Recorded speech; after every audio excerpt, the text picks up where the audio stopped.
All right. Well, thank you guys for coming to class today, and I know it's Friday, and so I appreciate you guys being here. And I apologize, I don't have a handout prepared and ready to go.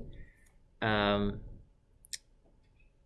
will draw some pictures, and we'll cover this topic here, and I hope. It all makes sense here. All right. So what we're going to cover today is principal components analysis, kind of as a tool for dimension reduction.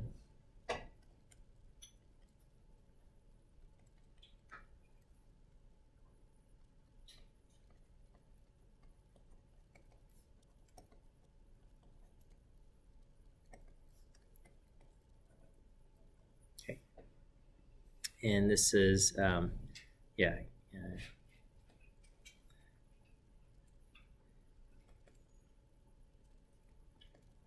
used for dimension reduction, and it's also used to identify structure in the data.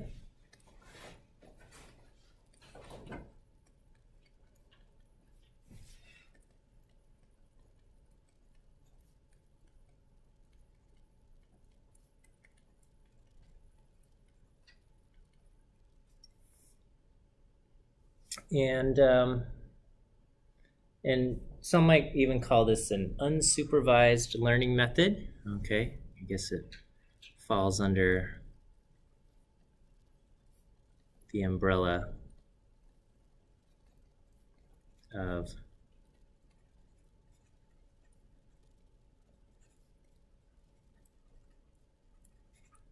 unsupervised learning, in that as far as the data goes, there's not like labels associated with the data, or answers that you need to predict. It just says, here's some data.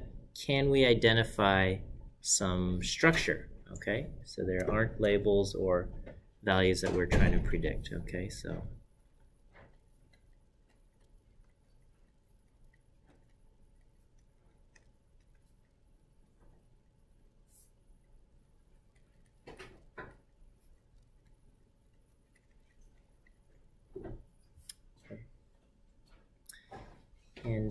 And I would say it's most useful when you have, so oftentimes you'll have a data set with many variables, and there might be some high correlation between some of these variables.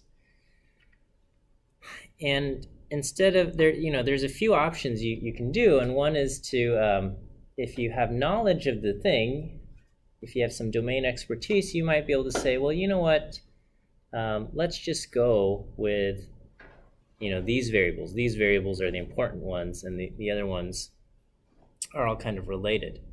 But you're still throwing some information away, okay?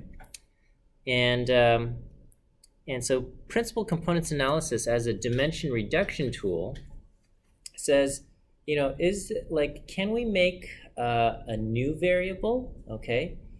And, by maybe adding some of these columns together and create a new variable that captures maybe the most amount of variance that's present in the data, okay? And this could be known as finding a projection of the data here, okay? So let me just do draw a simple example here. So here's kind of the big picture problem. So the problem is some data sets have many variables.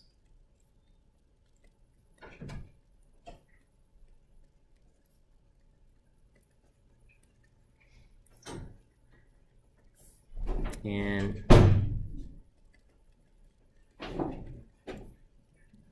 it is difficult to consider all of them. Okay. Yeah. All right, so, for those of you who just got here, today's topic is principal components analysis, and it's a data dimension reduction tool. Okay, so we've got so some data sets will have many variables, and it's difficult to consider all of them in your analysis. And so, can we figure out instead of just saying let's pick a few variables, okay, which is what you might which is one strategy. So one strategy is to just say, let's pick, these three variables. These three variables are the most important ones, okay? So one strategy is to, select a few of the variables only. Maybe use some kind of variable selection method.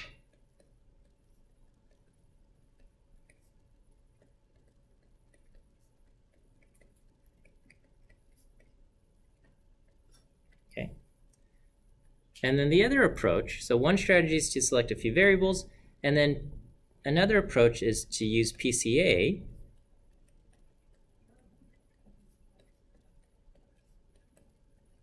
principal components analysis.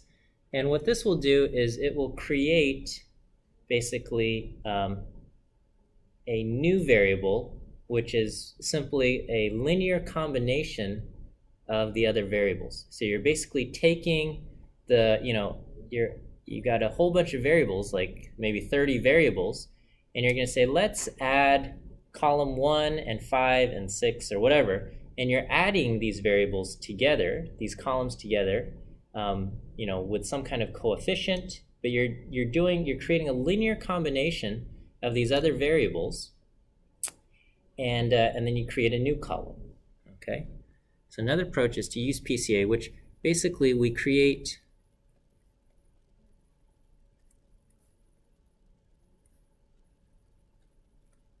new columns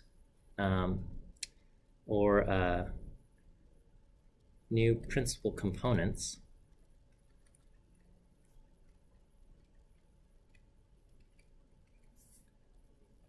by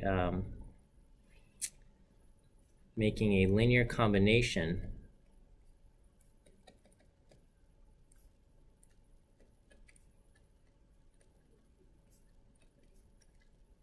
of the original variables. Okay, so for example, maybe there's a data set like MT cars, and I think there's like 11 variables. Let me just pull this up here in R.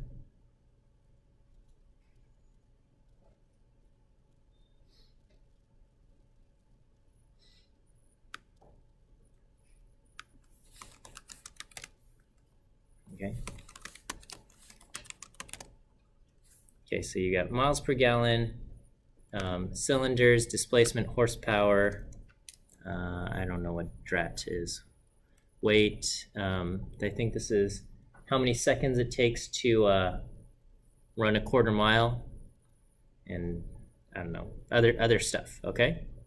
So we have 11 variables here.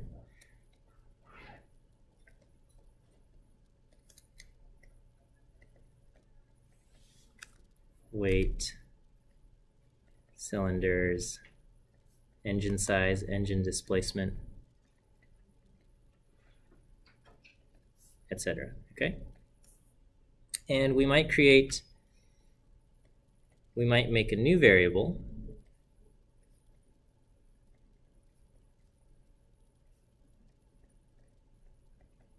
by adding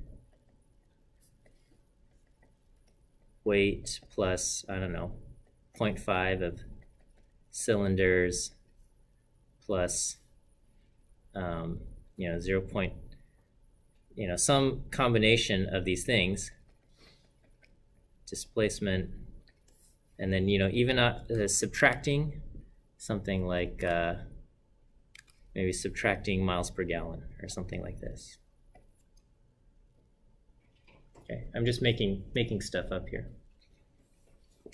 And so this creates a new variable, and we create a series of these new variables just by combining the currently existing variables, okay? And what we're hoping is that these new variables that we create will almost accentuate the differences that exist in the data, okay? So right now, we might have big cars and little cars, right? Okay, in our data set, we'll have cars that are heavy and cars that are small.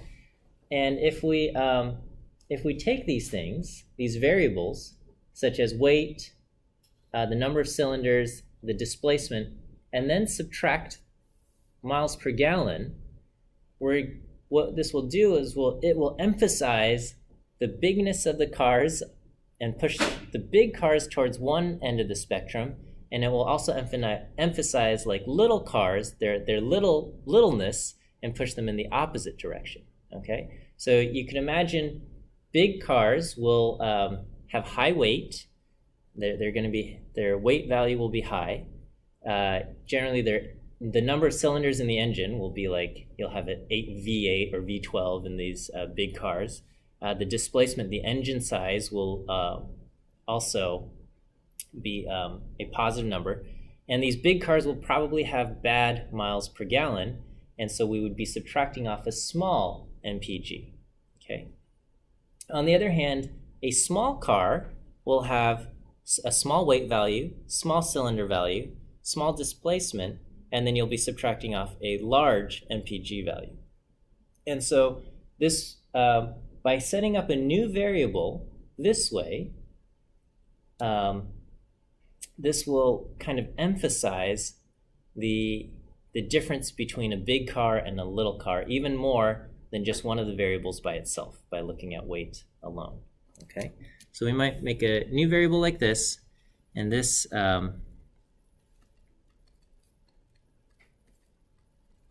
variable will kind of emphasize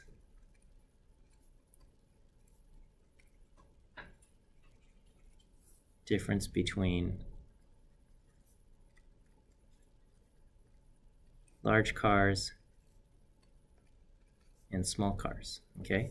Large cars will have high weight, many cylinders,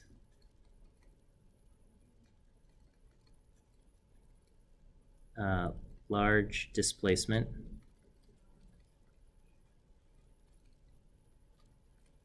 small MPG, okay? And then small cars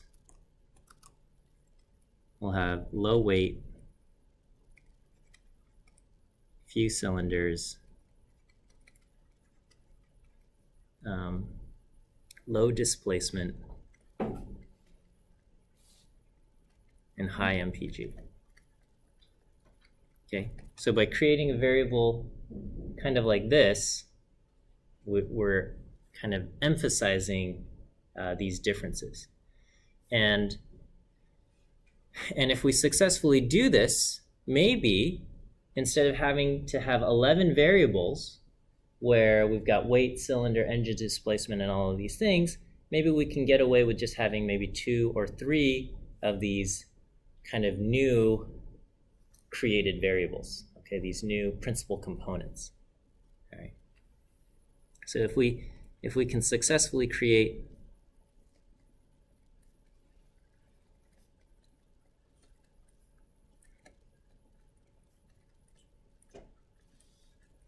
these principal components, which are just linear combinations of the other variables,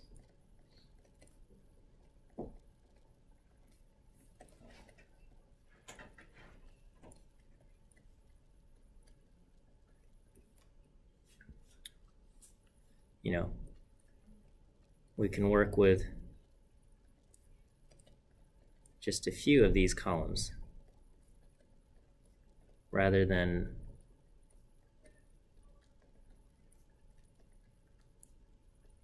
all 11 of them.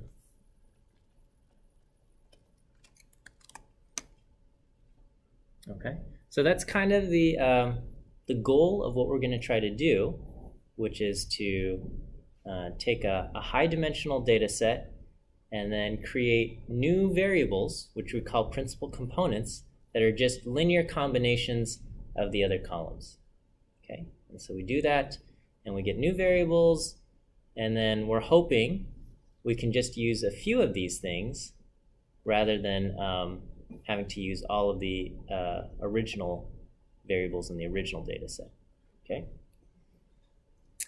And so this idea here is kind of the idea of projecting the data into kind of a new form, all right? So let's just,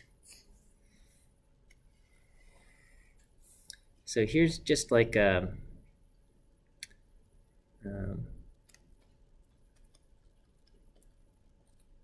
projection, okay? This idea of projection, and you could imagine maybe we have a data set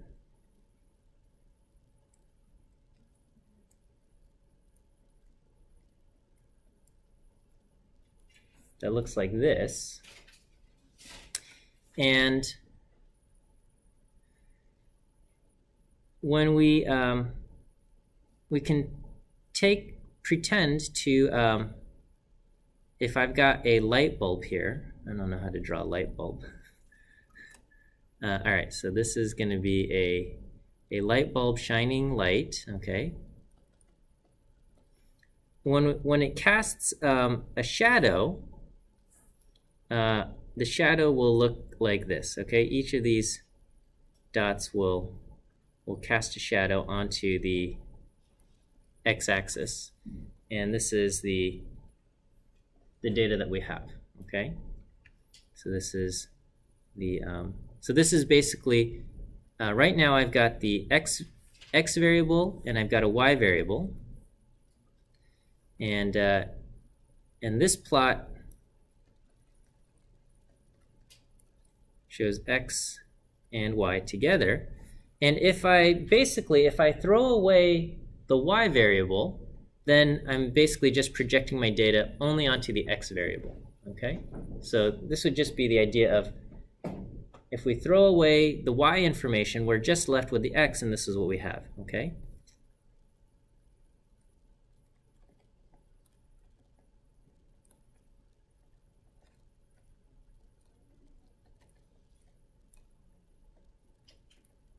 Okay. Another possibility is I could shine a light over here, and effectively we're just throwing away the x information, and our dots get projected onto the y, okay? So, you know, we throw away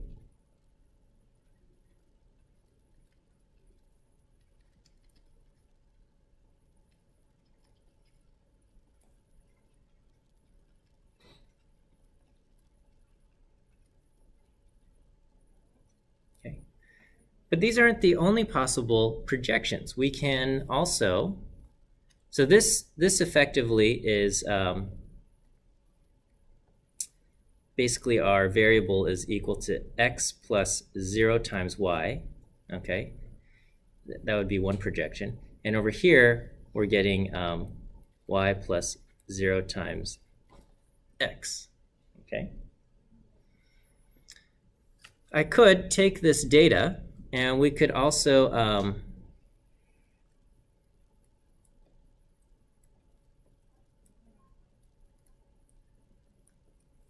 we could project the data from over here, okay?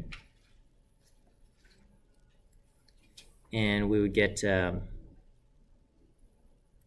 know, some kind of, the values get projected.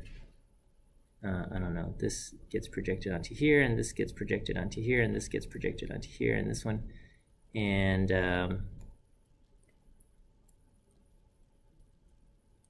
okay, the values show up here, okay? And this would be kind of, we're projecting it onto almost, basically, I don't know, y plus x. I don't know, maybe it's like something like this, y plus x, or we could also project it this way.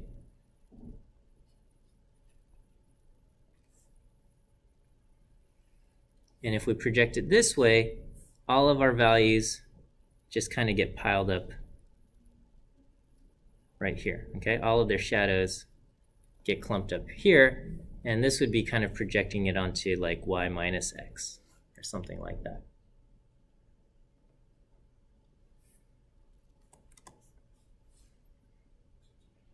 So it's, you know, you've got this, here we have a two-dimensional data set, and we're moving the light around, and we're just seeing what kind of shadow our data casts, okay? And what we want to do is we want to find the projection of the data, okay, that maximizes the variance that we see in the resulting projection, okay? So we would prefer this, where the values are all spread out, rather than this, where the values are all kind of clumped together. Because here we lose a lot of the structure. The structure in our data is lost, whereas over here, you know, we can distinguish the values, the observations from each other, okay?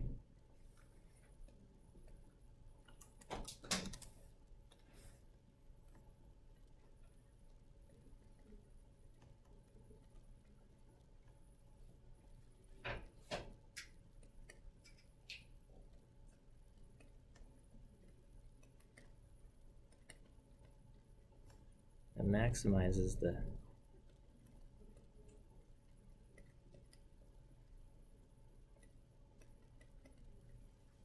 resulting, I don't know, shadow. Okay. Find a projection that maximizes the variance of the resulting shadow. Okay, this will retain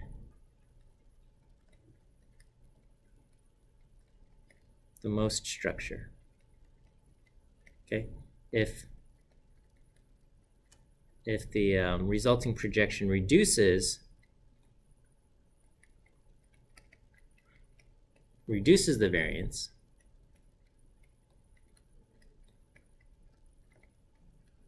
okay, it is harder to distinguish values from each other.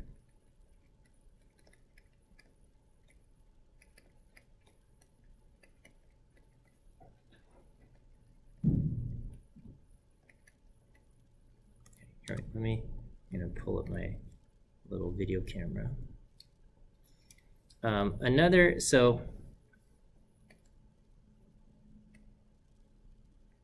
Okay, so you know, whenever you see a video, it's a 2D representation of our 3D world, right? And so we're already used to this idea of projection, okay? And so if I've got my hand and I put it on the screen like this, it's very clear that it's a hand, okay? I mean, and so if you have a shadow, if you see something like this, you can tell that it's a hand, right? But if you rotate the data in such a way that, I don't know, it looks like this, it's less clear what this, like you can tell it's a hand in the video, but if it's just a shadow, it's less clear of what it is, right? And so depending on how it appears, you know, you want something where the structure of whatever it is that we're looking at is still present, and we don't want to pick one where the structure is lost, okay? And you are going to lose information when you go from a three-dimensional thing down to a two-dimensional thing, okay? Anytime you're reducing the dimensions in your data, some of that structure is lost. Even this, where you can clearly see it's a hand, you don't know, like, you've lost the depth information. Like if, I don't know, if I had some kind of funny growth on the back of my hand or something, that's lost when you just cast a shadow this way, okay? But that's okay. I don't want to say that's okay, but the goal is to then pick a projection that minimizes kind of the information that we lose by shrinking the dimensions down. Okay, so there could be an example, like maybe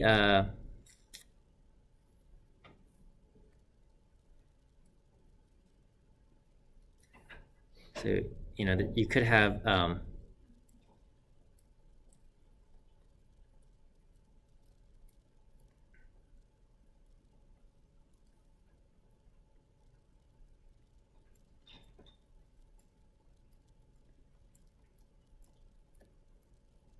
okay, there could be like clusters that are present in the data, right?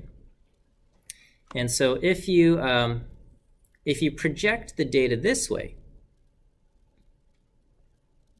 so if this is your flashlight that's casting light, and you project it onto this, the shadow of that point goes there, and this, you've lost the structure of the data. Okay, you can't tell that there are clusters. You can't tell that there's clusters in the data, right? But if you project it the other way, if this is your source of light, you're going to get data over here and data over here, and there will be, if this was like a rug plot and you made a kernel density estimate or something, it would look like this. Whereas over here, you'd just get something that looks like that. The structure is present with this projection. Okay.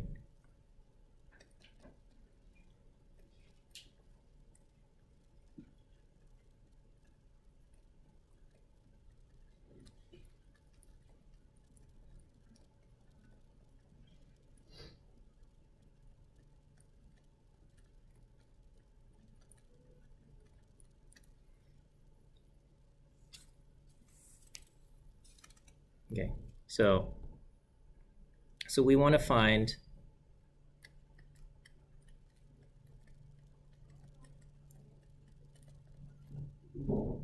a linear combination of the variables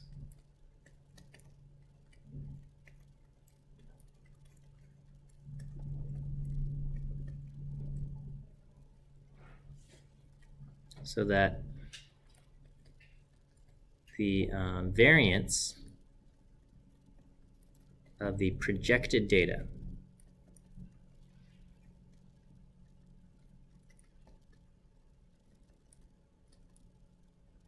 is maximized. Okay, so that's what our goal is going to be. Okay, and so I'm going to do some math here, and this involves like linear algebra and stuff, and I hope we're okay with a little bit of that. So we are going to project from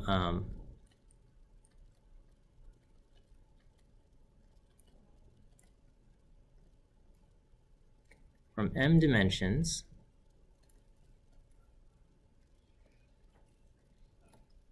down to d dimensions, okay?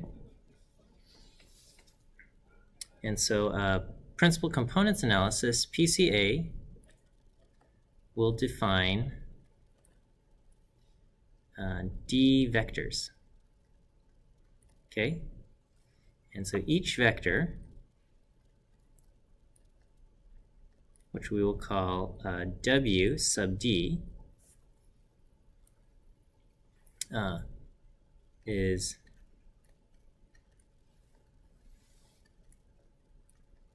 m-dimensional, okay? So each vector will have m components in them, and this will kind of represent the weights that we'll use to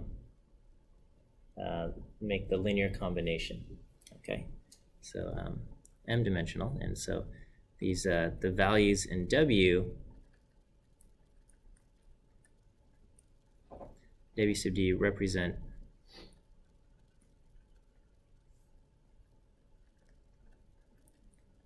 the weights we use for each of the original m variables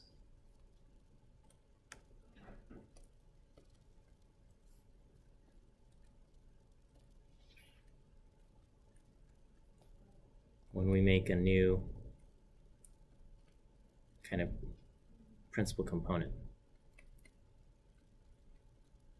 Okay, so we're gonna say it's kind of like the recipe for combining the m columns. Okay, so there's m columns, and we're gonna say take weight the first column by 50%, and the second column by 20%, and third column gets -2 whatever, negative whatever. Okay, so we're gonna create some kind of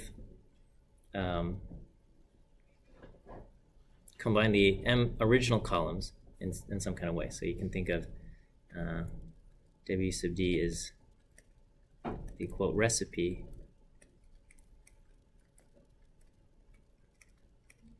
for combining the columns.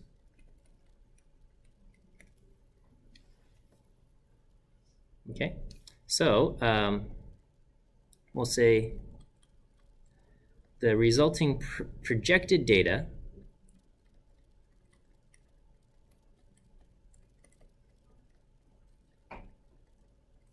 matrix we'll call X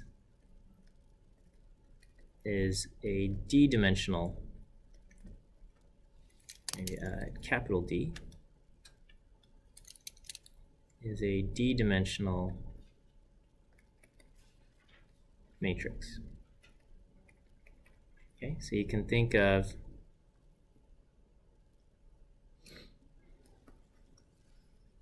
you'll say if y is the original data,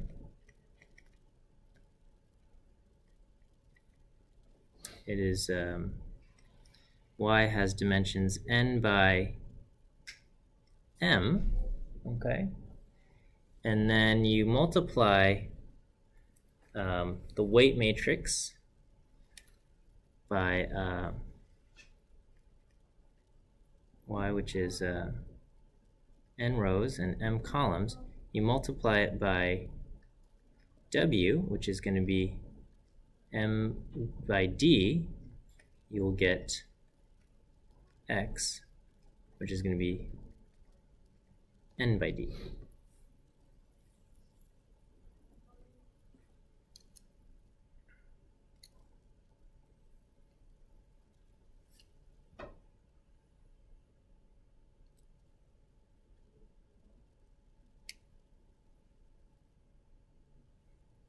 Okay, and so we can also say the resulting vector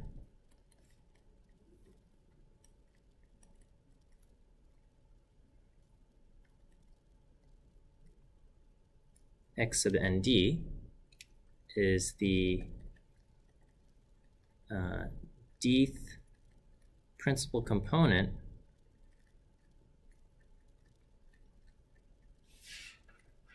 of the nth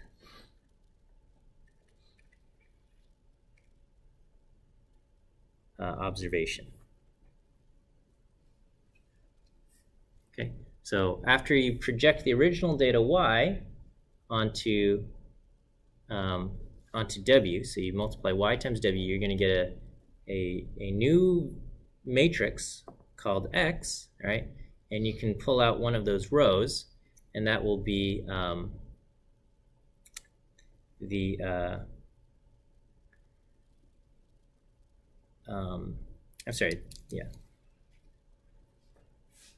resulting vector x sub n, is, hang on. Okay, I apologize, is a vector representing the principal. Okay, x of n, okay, is a vector. Sorry, getting this all messed up here. Okay, vector representing the nth observation in d dimensions now.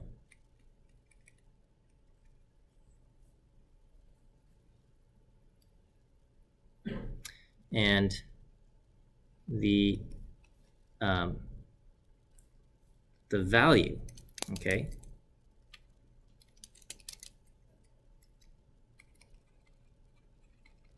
the value x and d, okay, is the dth component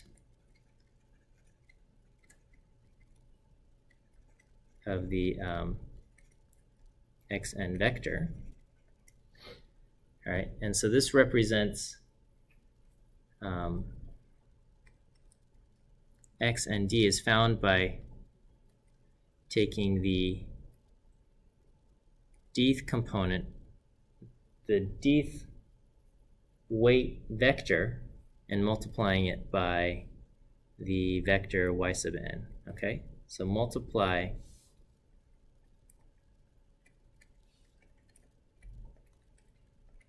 the original data y, okay? So this is the nth observation in the original data y by kind of the dth weight vector. So if this is, if it's your first weight vector, it'll be your kind of your first principal component, and this will be the score that x gets on one of these new variables.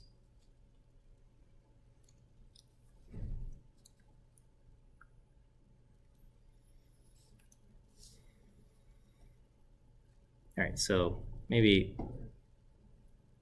we'll just say y, we'll say is 30 by 10. So this is 30 observations. So this is just an example. 30 observations. Each has 10 variables. Okay. And then we'll say we want to project y down to 2 dimensions. Okay, so w is going to be 10 by 2. Okay, so there's going to be 10 variables coming in and 2 variables going out. Okay, so we'll say this is matrix W. Matrix W has 10 rows, 2 columns. Okay, 10 variables in, 2 variables out. Okay, and W1 is the kind of the loading weights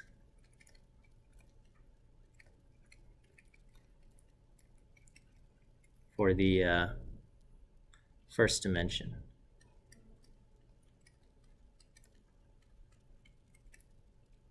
Okay, so there are 10 values in W1, each representing the weight to apply to each of the 10 original columns.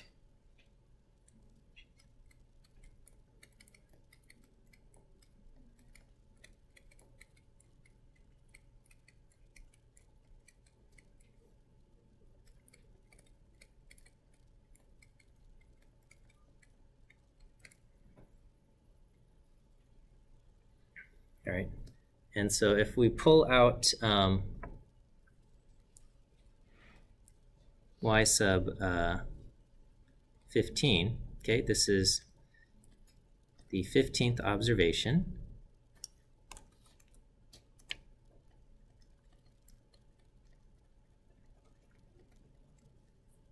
Okay, it has a length of 10. It has 10 values in it. Okay, one for each variable. All right, and so then if I take W1 transpose, which is going to be 1 by 10, now that because I've transposed it, and I multiply it by the 15th, the vector representing the 15th observation in y, we're going to just get a single value, okay? W transpose y, this is going to be 1 by 1. This is just a single value, which represents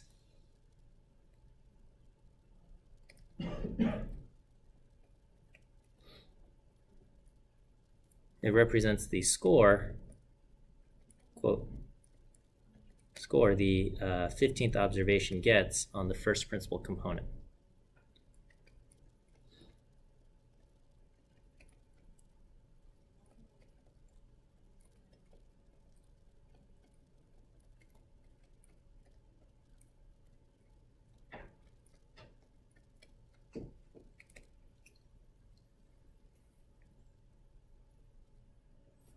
Okay, so we just take the entire, that column, a W, we transpose it, and then we multiply it by the column representing the 15th observation in y, and then and we will get a single value, and that's this score that the 15th observation y gets on our first principal component. We can do it for the other one, and so each observation will then get 2 scores on the principal components, and we are now representing our 10-dimensional data just in 2 values. Each one started off with 10 values, and now each one only has 2 values. Okay, so we can do it with the other one, W2 transpose, which is also 1 by 10, and using the same y vector,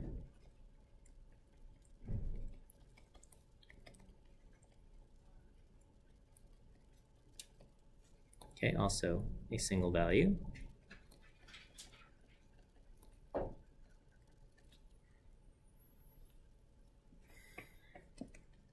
Okay, so each observation y has 10 components, or 10 values, variables. They are now represented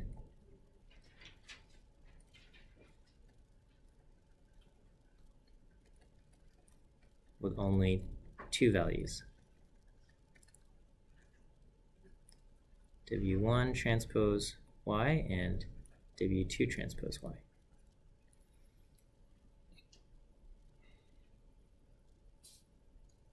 And these are so that's how we go from high dimensionality down to low dimensionality, okay?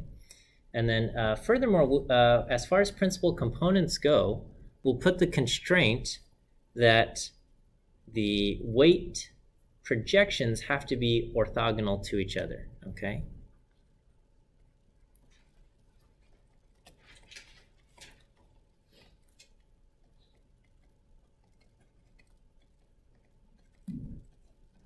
That the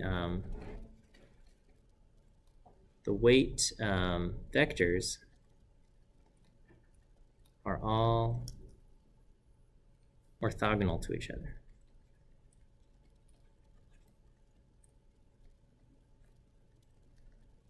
Okay, which means if you have some weight vector I and weight vector j, then if you multiply them together, they will equal 0, okay? For all pairs I and j, where I and j aren't the same, okay? And the reason for this is, part of the idea of dimension reduction is that, we want to display our information with as few variables as possible, which means the resulting variables should have no covariance or should have no collinearity, okay? Because covariance and collinearity means we're kind of duplicating, there's redundancy in our data, right? Because if you imagine a housing data set and one of them is number of bedrooms and another one's the number of bathrooms and the other one is the number of square feet in the house, even though these are different values, they are sort of redundant, okay? Because they all vary together. There's high covariance between them, and so we have to we want to find a new projection that that doesn't have any redundancy in the in our data. So we want our weights to all be orthogonal. Okay. All right. So to kind of show what we're going to do the math, we're going to just kind of simplify our data, and we're going to start off with so for the math,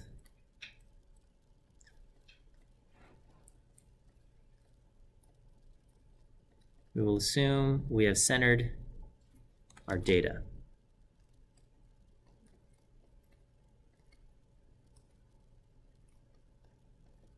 Okay. And what this means is that the mean of each variable in the original data is 0. So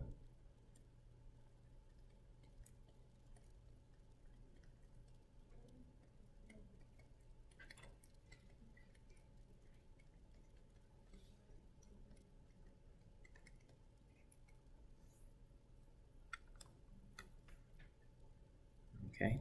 So basically this just means subtract the column mean from each column.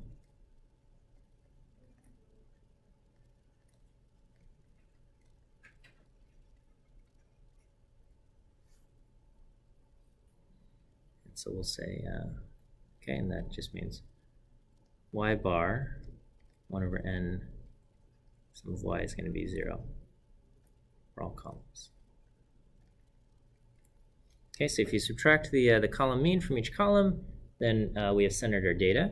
Okay, and then also for the math, we'll just do we'll project our data down onto one dimension and try to maximize the variance that we have there. Okay, and just for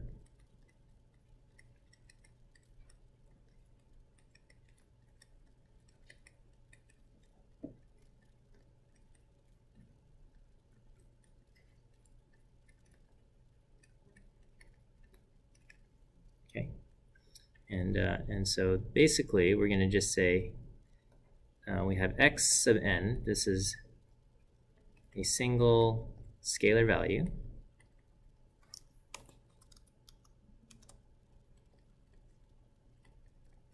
It's going to be the result of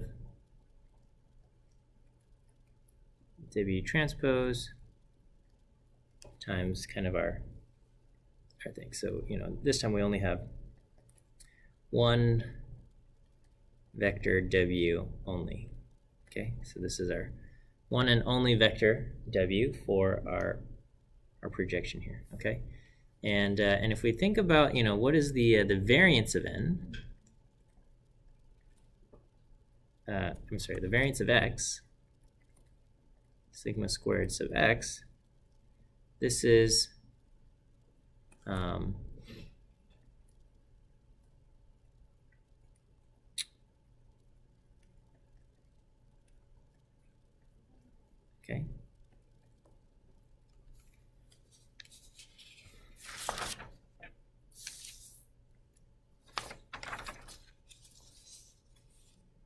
So this is our variance term, right? So the definition of variance is kind of the difference, kind of like the average squared distance from the mean, okay? And so we've got this is what we have, and we want to this is what we want to maximize, okay? So we want to maximize this.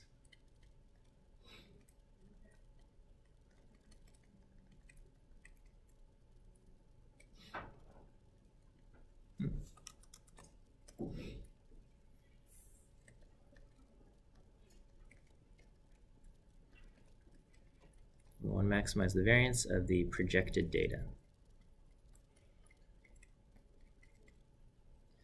All right. So what we have is that if we centered our data, then we know that y bar is equal to 0. Okay? So x bar, which is equal to going to be equal to 1 over n times the sum of x, which is going to be 1 over n times the sum if we define x as w transpose y sub n. Okay, this becomes, I can pull out the w transpose,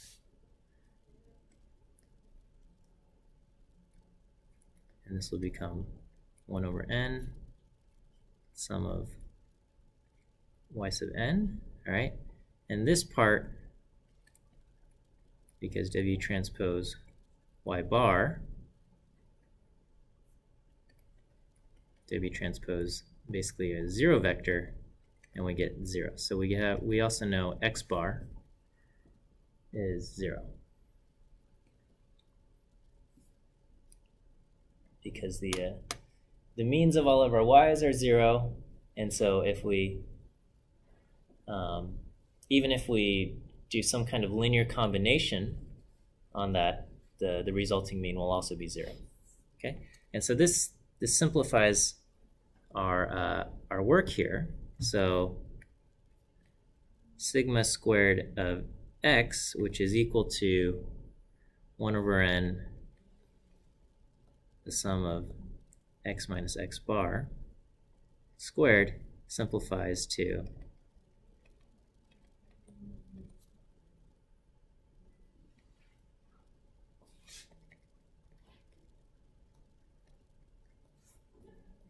okay.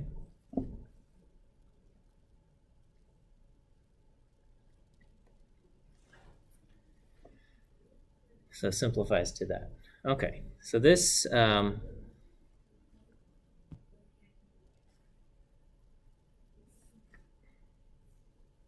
this can be done this way. So I got 1 over n, the sum of, so each x of n can be expanded to w transpose y sub n.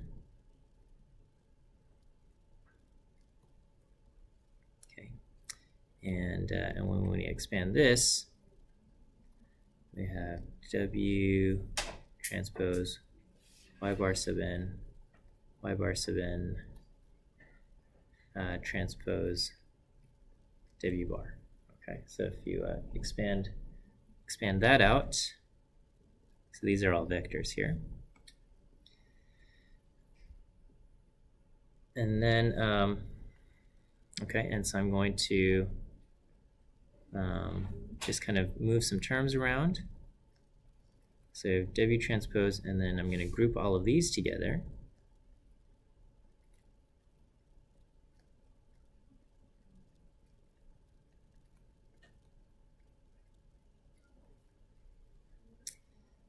Okay, And if we say let C, matrix C,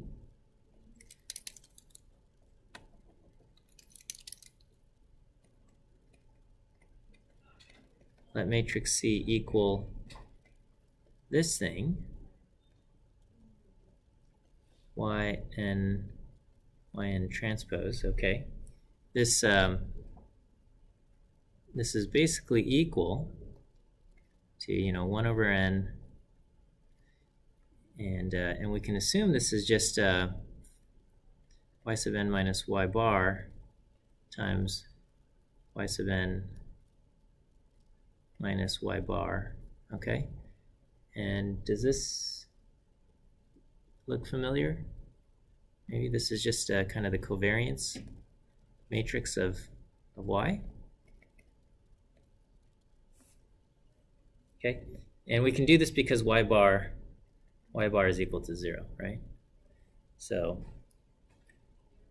these two are equal. So I can then replace this with W transpose covariance matrix of y, W. Okay, so the variance of x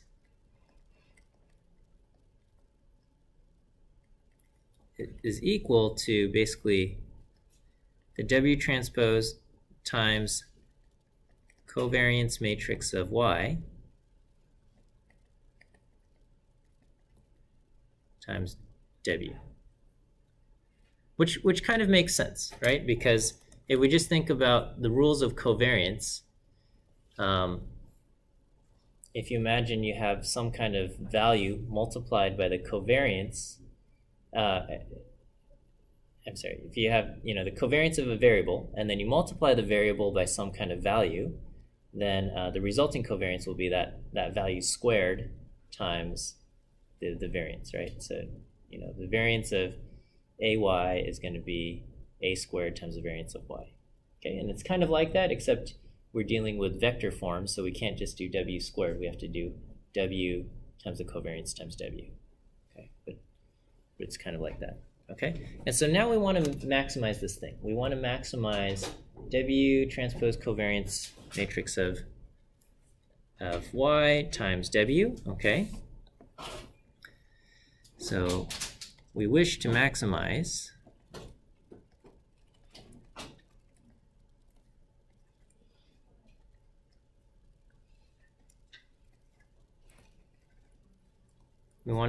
this, okay?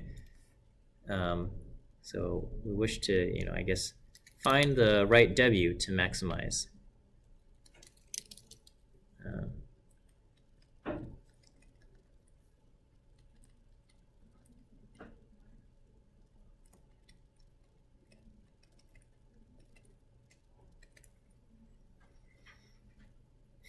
Okay, so in order to do this, okay, there's we want subject to the constraint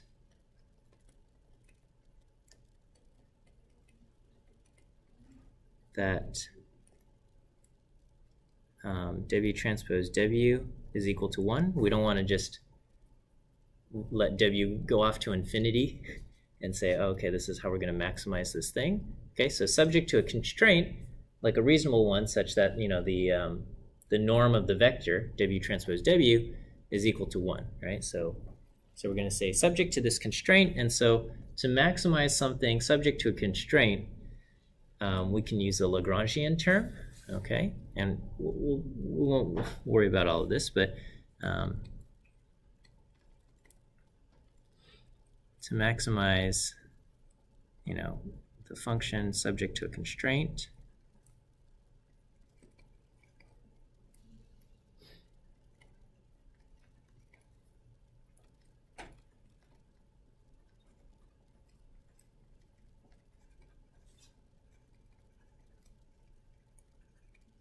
Lagrangian term. So we're going to say L is going to be W transpose covariance matrix times W minus lambda times W transpose W minus 1. Okay, and then if we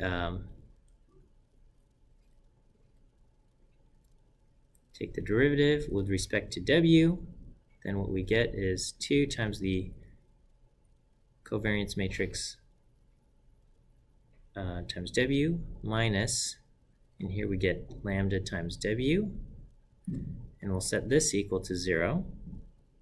And rearranging terms, okay, I get 2 times the covariance matrix of W is equal to lambda W, all right? And lambda is just some arbitrary constant.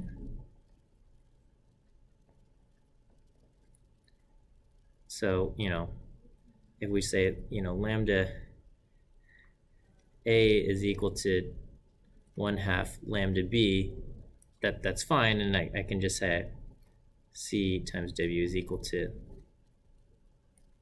lambda things, all right? So just pretend these are all lambda A's, and this one's the lambda, or these are lambda B's, and this one's lambda A. It doesn't matter, okay?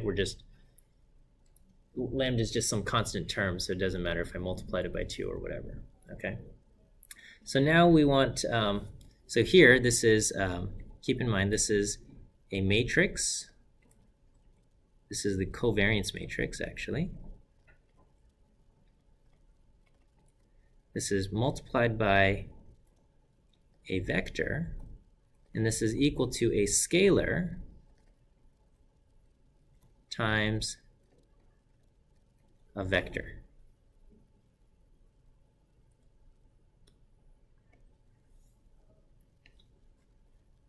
Okay. So does that look familiar?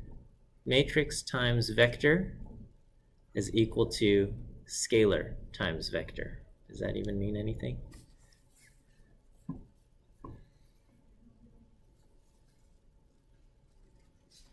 For our linear algebra back in the day.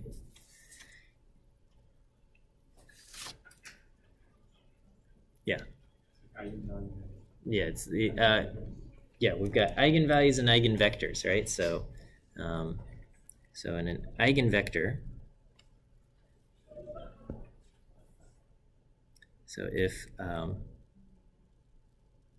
so for this to be true, for this equation to work, W needs to be an eigenvector of C, okay? And lambda is an eigenvalue,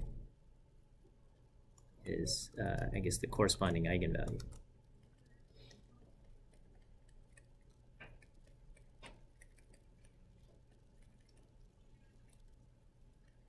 All right. If you have forgotten eigenvectors and eigenvalues because it's been however long, or maybe you never took linear algebra, that's okay. I can link some videos on YouTube that give nice, beautiful descriptions and explanations of eigenvalues and eigenvectors.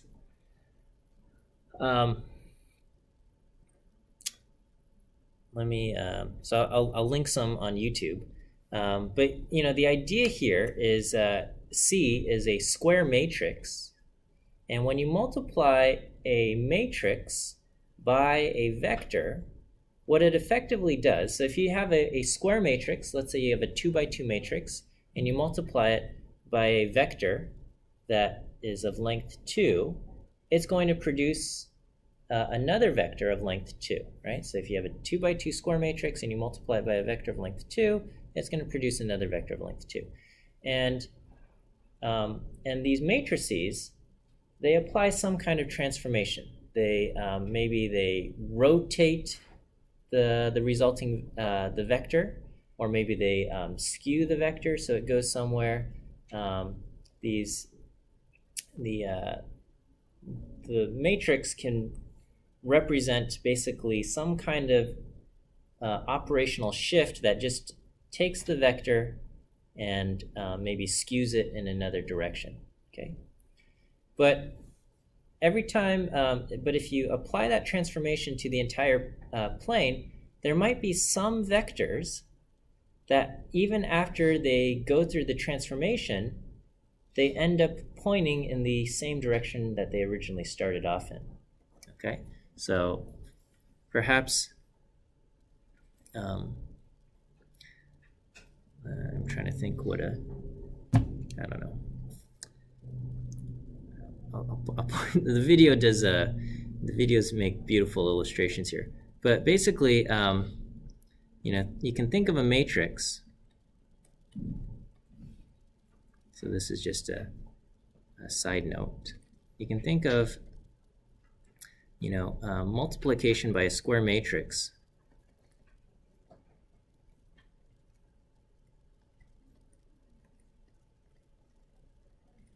as applying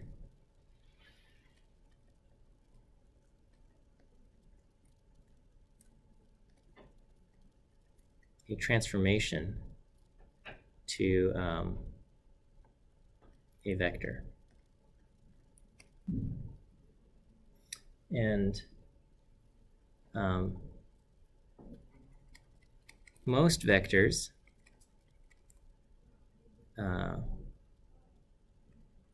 will point in a different direction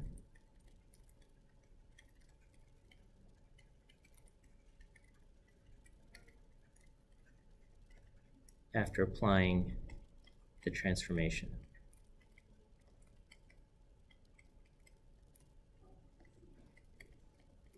Okay, but some vectors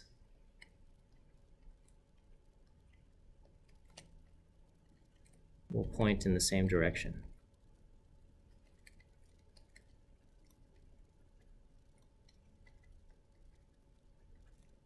Even after the transformation. Okay, and these special vectors, these are eigenvectors.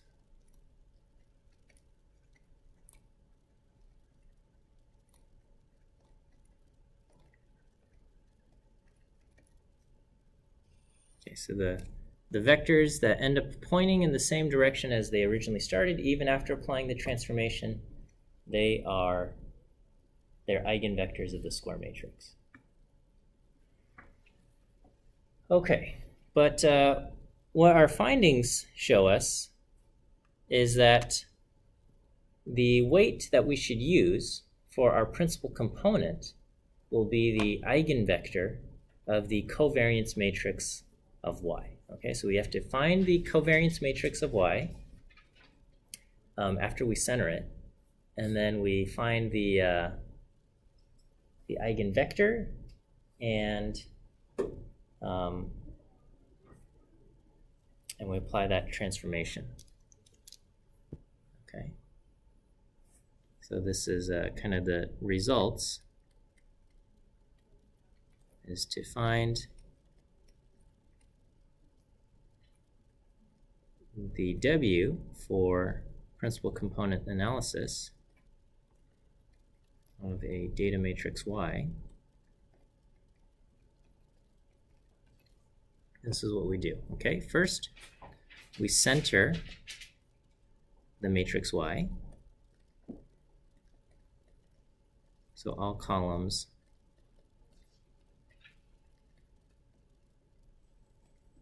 have mean equal to 0. And then 2 is find the covariance matrix of Y. All right. I guess there's an optional step which I did not discuss.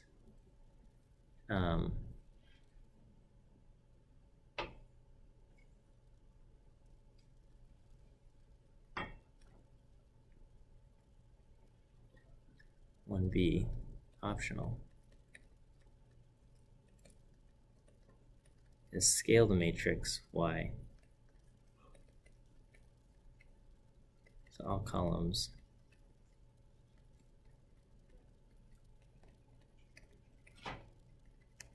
variance equal to 1. Okay, I didn't even talk about that, but that's an option. And what that will do is if one of the columns is on like a completely different scale than everyone else, then like if all the other columns are, I don't know, measured in feet or something, measured, they have values from like 0 to 10, okay, all of these things, and then one of the columns have values that go from like 0 to 1,000,000, okay, in order to maximize the variance of the resulting projection, we're going to just say, let's look only at that column that goes from 0 to 1,000,000, okay? And so depending on your data, it might make sense to kind of scale them all so they all have the same variance. Okay, so then you find the covariance matrix of y, and then you find the eigenvectors and eigenvalues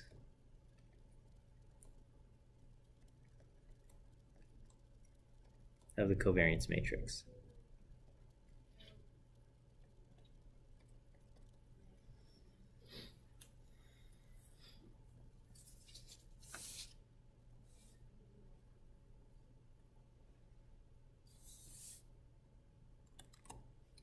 All right, let's try an example here.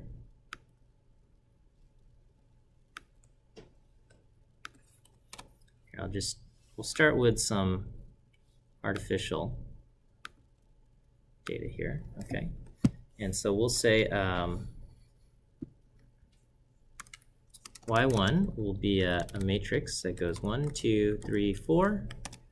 Our vector y2 will be 2, 6, 4, 8. Okay, and then y will be C bind y1, y2.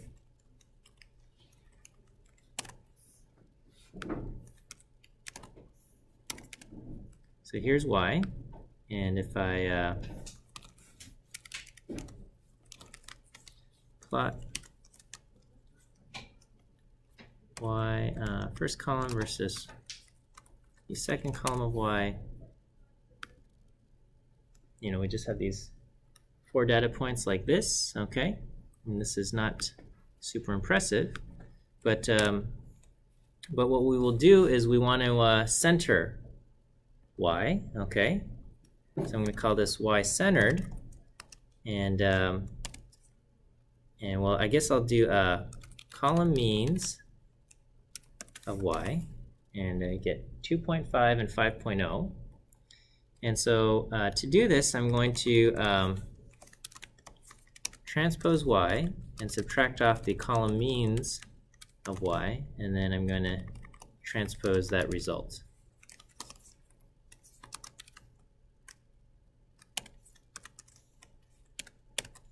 Okay, so because when you subtract off, so let me just show you what this does. So transposing y does this, because when you subtract a vector from a matrix in y, unlike Python, it subtracts them column-wise. Okay, so what we want to do is we want to subtract off the value. If we looked at the column means of y, the column means of y are 2.5 and 5.0, and I want to subtract off 2.5 off of the first column and 5 from every value in the second column. And so in order to do that, I have to transpose it, and then it'll subtract off 2.5, then 5, 2.5, then 5, 2.5, then 5, 2.5, then 5, okay? And then we transpose that back. And then so our centered matrix is this, and if I ask for the column means of my centered matrix, I have zeros, okay, which is good. All right, and then my matrix C, we can either just ask for the covariance matrix of our centered data, and we get this. This is our covariance matrix.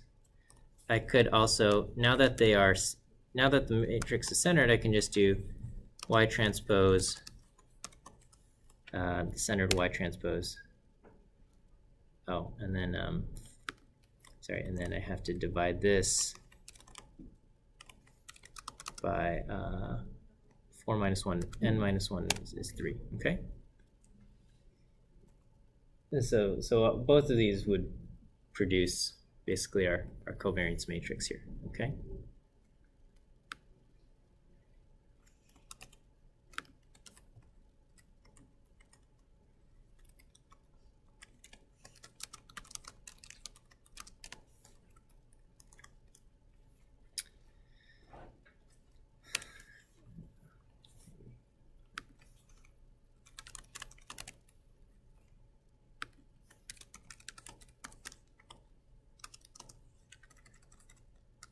Okay. So anyway, I've got my covariance matrix C, and then what we want to do is we will find the eigenvalues and eigenvectors of C. Okay. And so we get the value 7.8, and the vector is this. And so this will be our first, this represents our first principal component. Okay, this first column here. So eigen C $ vectors, and the first column, this is our first, I guess our first principal component's weightings. Okay, so first W, let's say the W weights for the first principal component. Okay, so I'll call this W1. So W1 is this. And so what I can do now is I can take our centered data, and for each one I can multiply it by W1. All right, and this represents the values projected onto the first principal component. Okay, and it's kind of hard to tell what this might look like, but this is basically, you know, if we project the data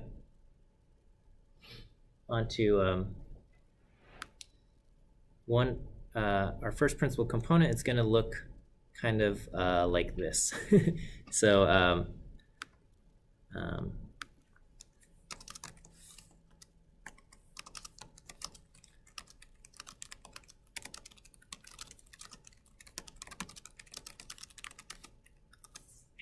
onto the first principal component. So we've reduced our two-dimensional data into just a single dimension. Okay, which means we lose information. Okay, but this is supposed to capture the most amount of variation in our data. Okay, if I take this and I call this PC1, we can kind of we can project this back onto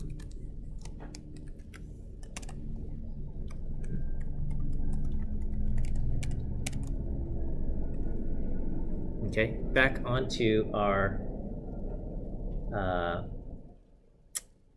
back into two dimensions. Okay, so we've reduced it down to one dimension, and if we want to kind of like reconstruct the data, we can project it back onto two dimensions by kind of multiplying our transformed data back onto the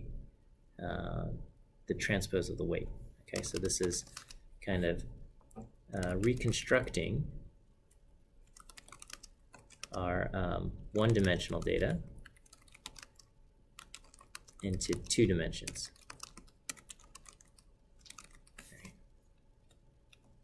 And I guess we would want to then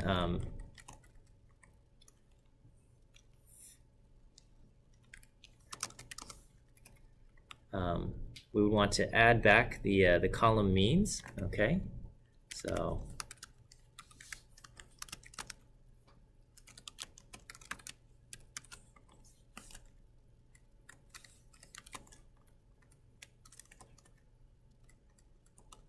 I don't know what I should call this.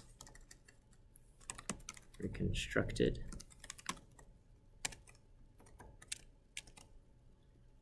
And let me me just kind of add points for reconstructed column 1 and reconstructed column 2. I'll call PCH19 in color red, maybe blue.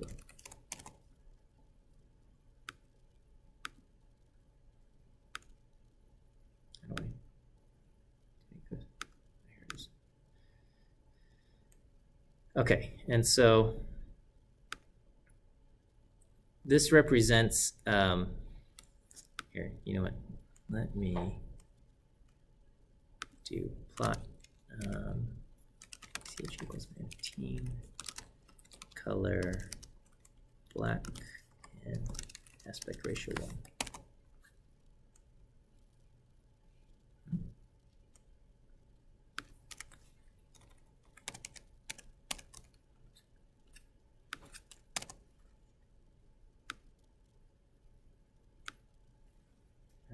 I think I need red.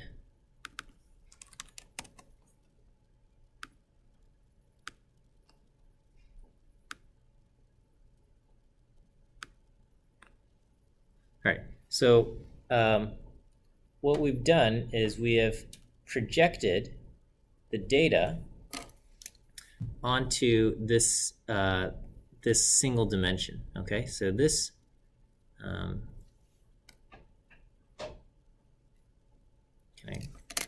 can I copy this?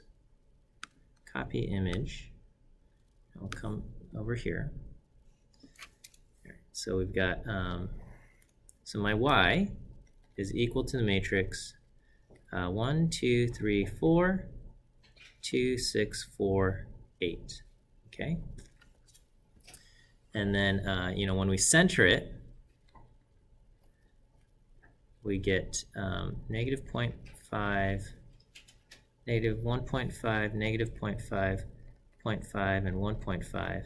And over here we have negative 3, 1, negative 1, and 3. And then the covariance matrix C ends up being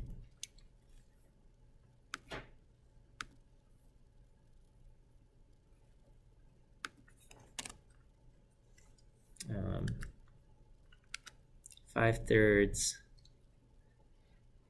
8 thirds, 8 thirds, and 20 over 3.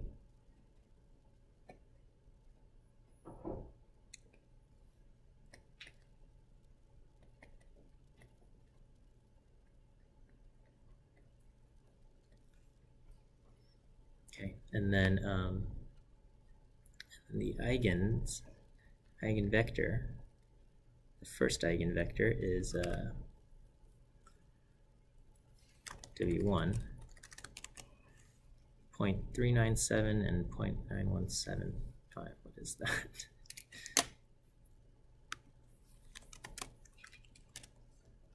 This is not helpful. Okay. So we get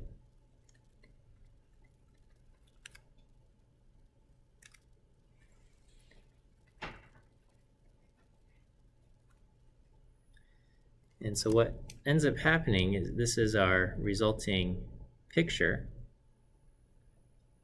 Okay. So the black is the original data.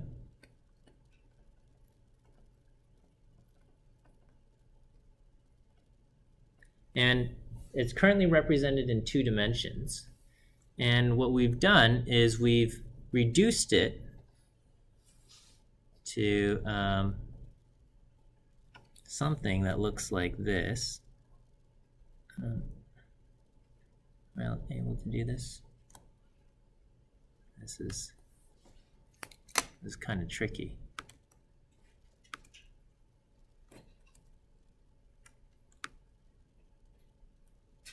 Okay, and so this represents our new line. And each data point gets projected onto here. So this one gets projected there, this gets projected there, this gets projected there, and this gets projected here. Okay, and what we've done is we've just projected you know, the principal components analysis says this is the best thing to use, and so it projects each one down here.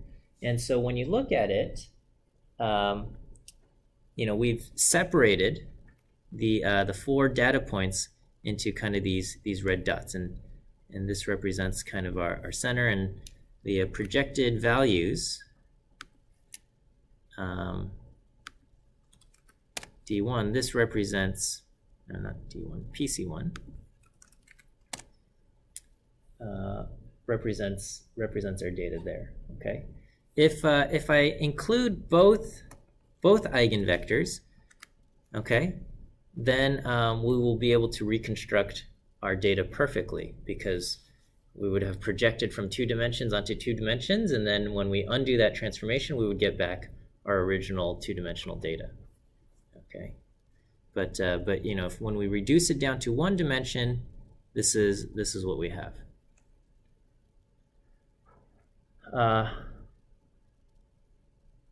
Is that okay? What's going on here? All right, and so, you know, let me just kind of show you a few examples. Let's take a look at, say, empty cars. So another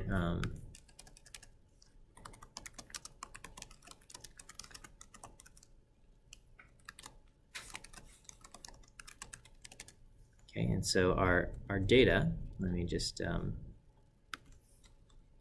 we'll call empty cars, which is what we have.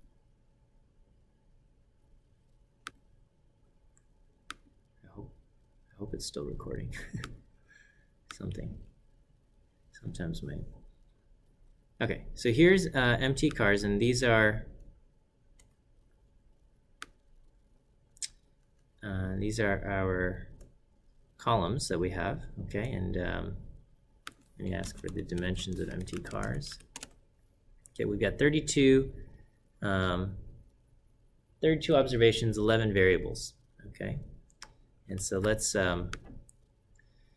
just take our variables, and we'll try principal components analysis here, right?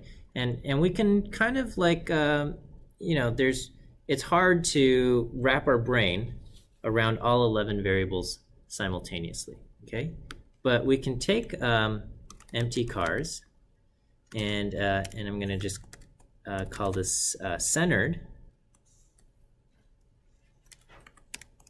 empty cars center, and that this will be let me just get empty cars means, and this will be column means of empty cars. Okay, and then let me just make sure empty cars means. Okay, so we've got the column means here, and then we're going to just transpose this, transpose empty cars, subtract off the column means, and transpose that result. Okay, and we have empty cars centered, looks like this. And if I ask for the column means of our centered matrix, okay, we get 0 or something on the order of 0, so that's good. And then we'll ask for the covariance matrix for empty cars, which will be the covariance matrix of, I guess, our centered data here. Okay, and then we'll ask for the eigenvectors of our centered matrix, and we'll ask for the first, maybe we'll look at the first 2, okay? Vectors comma 1, so this will be our first weight matrix, and this will be our second weight matrix.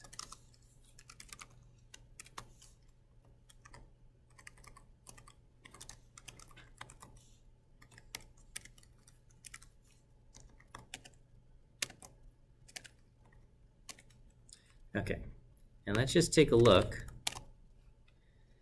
at W1, okay? So these are the weights that it's applying to basically the different variables, okay? And W2 is going to be the weights that it applies to our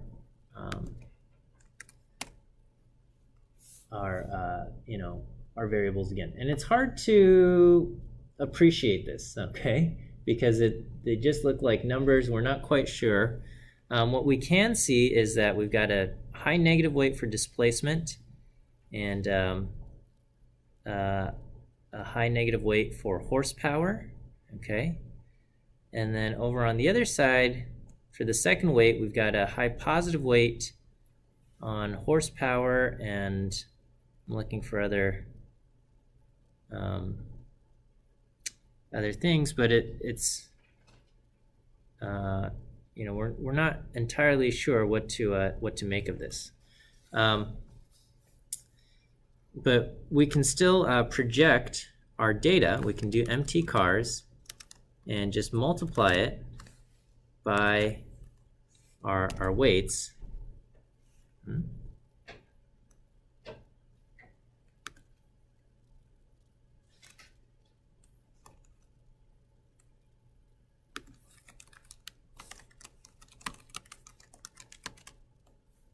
Data frame.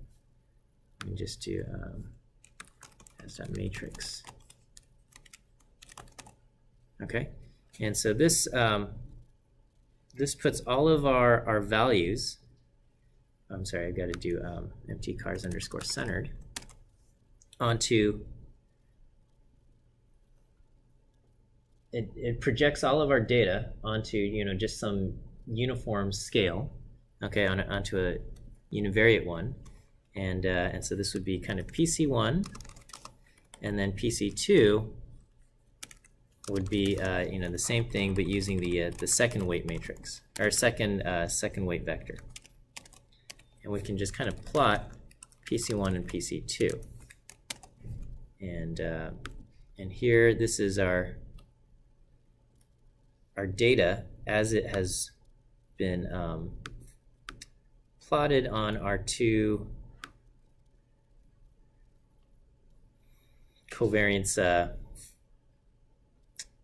onto our two, what do you call it, principal components. Oh, you know what? I probably should have centered and scaled it, centered and scaled our data. Let me just cheat, and I'm going to just do scale MT cars. This will centers and scales, so they're all going to be on the same.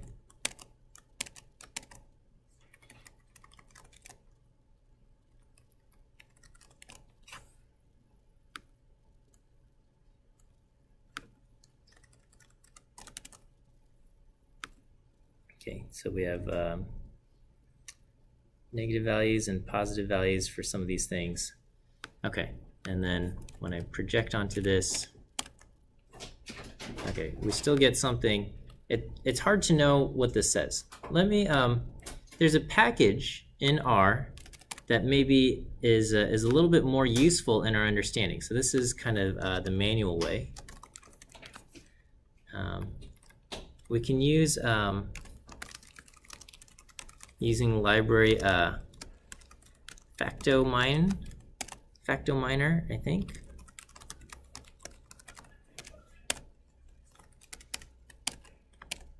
And we'll use a PCA on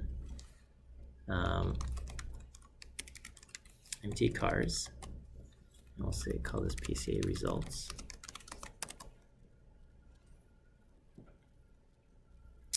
And we get when you call principal components analysis on this, okay, it plots the two the data points on the two principal components, and it's hard to make sense of this. But here, this shows kind of the weightings of each of these, each of the different variables. Okay, and so here in the first direction, and it says this captures about 60% of the total variance. We've got weight, displacement, cylinders, horsepowers. These all have positive values, and then things like miles per gallon is has a strong negative. Okay, and so this is probably like heavy cars. Big and heavy cars will have positive weight, displacement, cylinders, and horsepower, and then miles per gallon will be low for big cars, and then just the opposite for little cars. Over here, as far as the second thing goes, we have to see, you know, which ones have positive values. On the second thing, we got things like gear, AM, and carb, and so we can look at what these variables mean. Okay, so DRAT is rear axle ratio. Gear is the number of forward gears, and carb is number of carburetors. Okay, and then in the negative direction we've got Qsec. All right, that has a high negative thing, and Qsec is quarter mile time. Okay, and so this, let me I'll go ahead and copy this.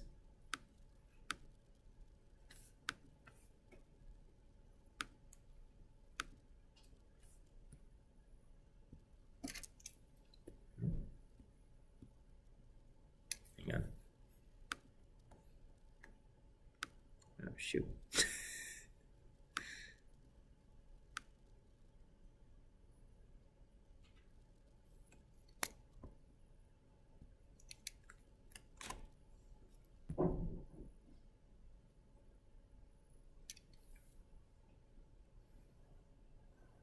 So it's library.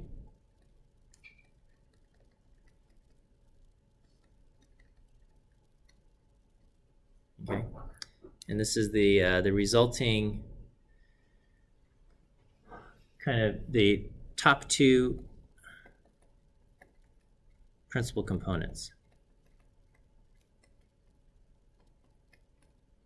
Okay, and so we can see principal component 1 has high positive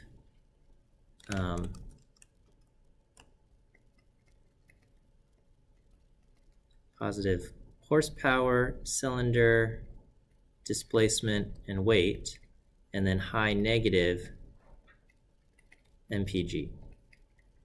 Okay, so this emphasizes difference between big and small cars.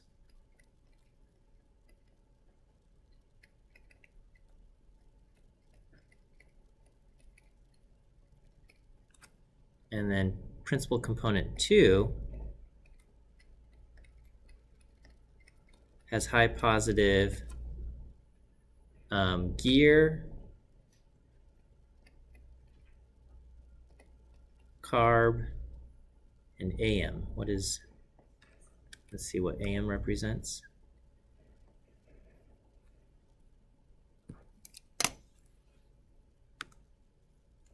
AM is transmission, automatic or manual. Okay. So this is transmission, we're not quite sure. And high negative quarter mile time.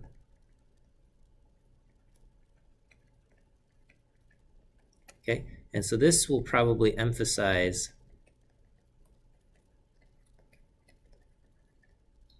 difference between fast and slow cars.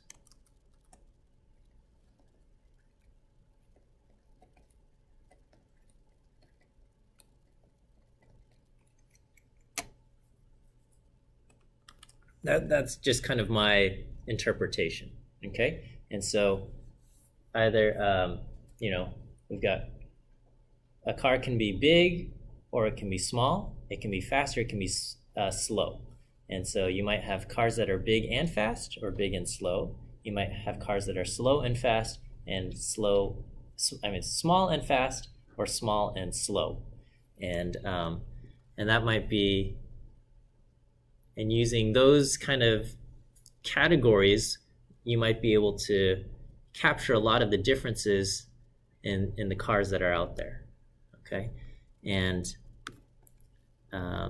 this plot, oops, we lost it.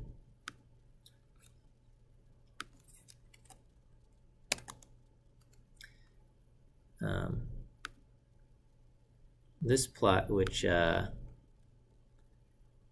puts each of these things, and these are all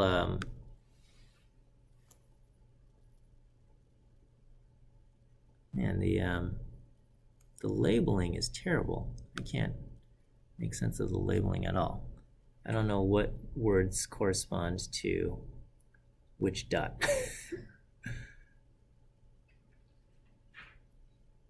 This is really bad.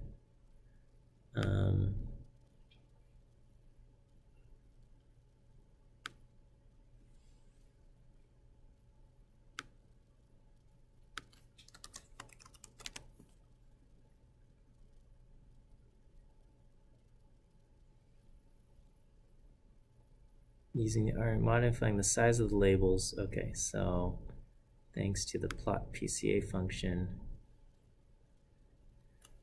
the auto label we will do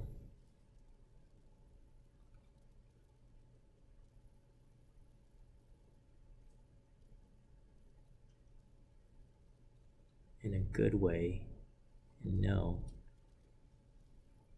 Okay, we're gonna do auto label no. Let's see. Plot PCA underscore results looks like this. Okay, that's still bad. All right, and then we're gonna do auto label equals no. All right, that didn't help.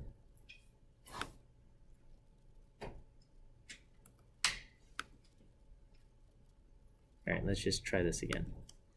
Auto label no. Okay, that's better. I can live with this. So we'll copy to clipboard, copy this plot, come over here. And unfortunately, these are all cars that are out of production. And so, I don't know. These are like older cars. So the Honda Civic back in the day would have been like a tiny little, we're talking about like the 1980s Honda Civic probably. Let me look at this. When was this data collected? Oh, 1974. So the 1974 Honda Civic is not anything like the Honda Civic we know today.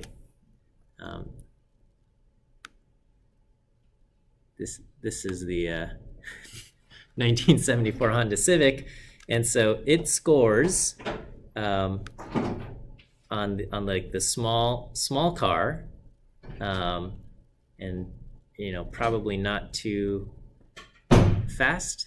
Okay, I don't know. We'll look up the Maserati Bora. I'm just curious what this is. 1974 Maserati Bora. Look at this. Oh, this is a fancy looking thing. Okay, and so this one probably scored high on the speed. Okay, and maybe as a heavier car. Okay, and it's hard to see, but maybe we've got the Dodge Challenger here, or what's over here? We've got the Chrysler Imperial. This is probably a big heavy car.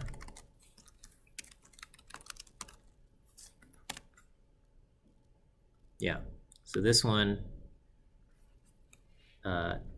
is going to score high as far as, you know, categorizing these. This scores high on the big and heavy, you know, not too kind of middle of the pack for fast and slow. And then let's just look at the 1974 Valiant.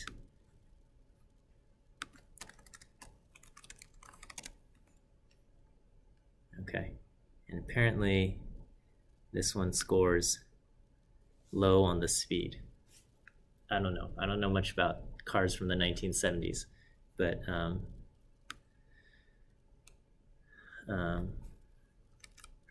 there you have it. Okay, and so this kind of separates the vehicles and plots them on these principal components. So rather than having to look at all of the 11 variables, we've kind of simplified it down into like big versus small, fast versus slow. Okay, and so we've done dimension reduction, and as far as the amount of variance captured, we can look at the eigenvalues.